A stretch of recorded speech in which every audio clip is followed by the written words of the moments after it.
Alright, so this week we have new hero, Alencia. I'm assuming that's how that's pronounced.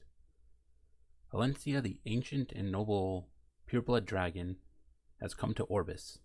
Excuse me, if you look like a human person, you ain't no pureblood anything. Alencia is an earth elemental warrior whose damage increases proportional to her health. So she's some kind of little dragon girl. Great. So what does she do?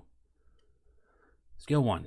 Batters the enemy with a 60% chance to decrease defense for 1 turn. Damage dealt increases proportional to caster's max health.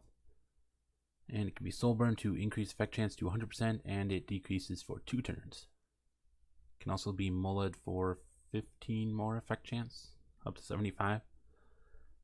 So that's a nice skill 1, I like. 2 seems to be a passive. 25% chance to grant Mind's Eye to the caster for 1 turn when attacked.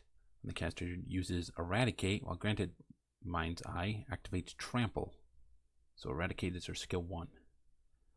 And Trample strikes the enemy, decreasing the cooldown of Genesis, which is her skill 3, by 1 turn.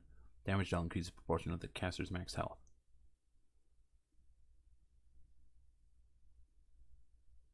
So if she has this, so she has a small chance to get this.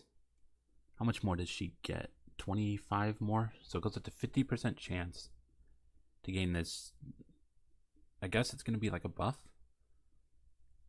for 1 turn. So if on her next turn, if she attacks with her skill 1, she'll also use this additional attack, which decreases the cooldown of her skill 3. Okay. Interesting. Then her skill 3 attacks all enemies with Dragon's Might, dispelling all buffs and granting increased defense to all allies for 2 turns. Damage will increase proportional to caster's max health. So we have another buff stripper.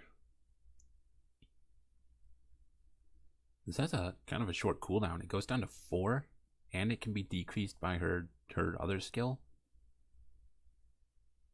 She's going to be using that like crazy. It's a new artifact. Alencinox Rage, or Alicinox, I don't know, however you want to pronounce that. So this is going to be her artifact, warrior exclusive. Caster's crit chance increases by 2% whenever somebody's turn starts. If it can only stack up to 20 times. So this is kind of like Hellcutter, but you sacrifice the attack stacks to make the crit chance stacks permanent. Sounds great to me. I mean, that's... You use Hellcutter for the crit chance. So this is effectively a better Hellcutter.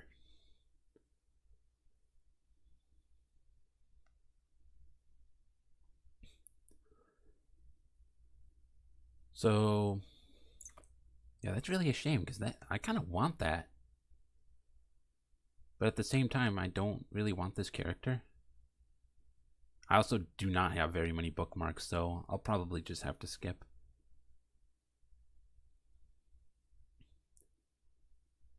Wait, what?